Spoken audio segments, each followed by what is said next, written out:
Here's how to launch your beauty brand into retail. So first up, you want to figure out which retail landscape is best suited for your brand. For example, there are some brands that are better suited for multiple retail distribution, maybe products that have a lower cost of good, lower retail value, and have high inventory levels. Or there's brands like Fable Mane that's all about exclusive retail distribution that brand builds over a period of time. So once you've figured out the ideal retail distribution, it's all about how to contact them.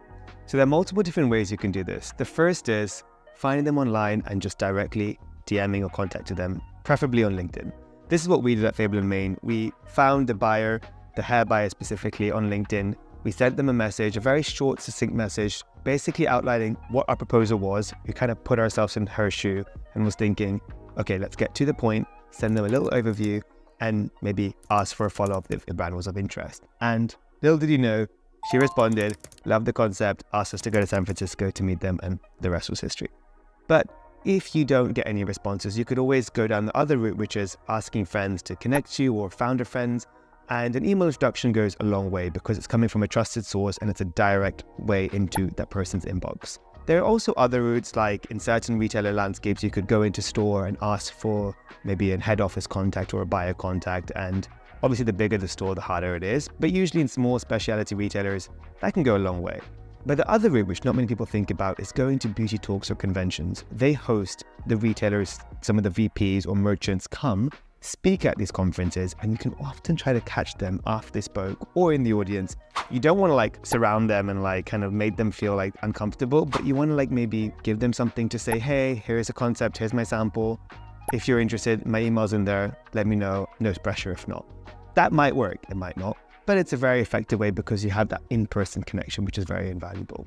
I would honestly say if you haven't had much success in all of these, you can then go down the indirect way, which is going down a wholesaler or a distributor that has those existing relationships. They'll take a margin of your sales, but then they'll handle the rest. So there are different routes you consider, but always first try direct, and then you can go indirect via a partner or a distributor. And then once you're in contact, that's actually when the work starts. It's kind of like going into university and then you celebrate when you're in, but actually all the work probably starts when you're studying. And that's how I kind of relay the same information when it comes to brand building with a retailer, because figuring out the right margin is tricky. I mean, ask people, they will share. I mean, I'll sometimes share my margins with my friends and my founder friends. So don't feel alone in it. Communicate with your peers and figure out what is a fair, margin to accept, a discount rate to accept.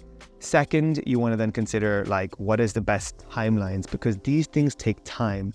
The biggest misconception is leaving this to last minute. You built your brand and then you reach out to retailers. Don't do that. Try to reach out to your dream retailer ahead of time with the concept. They might even help ideate some products that they want to launch with you, So that's what we did with Sephora. It's called In the Kitchen.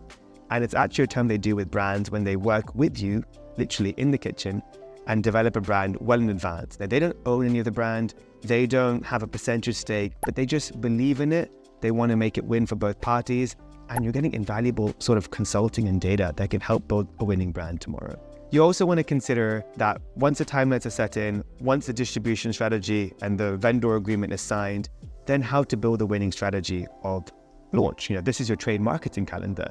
So this is not just launching and seeing how it does, it's making a winning joint strategy where you invest and they invest in you. That often needs potentially a full-time hire, like a key account manager or a trade marketing manager that you can hire to work daily with your merchant or your buyer and build that plan.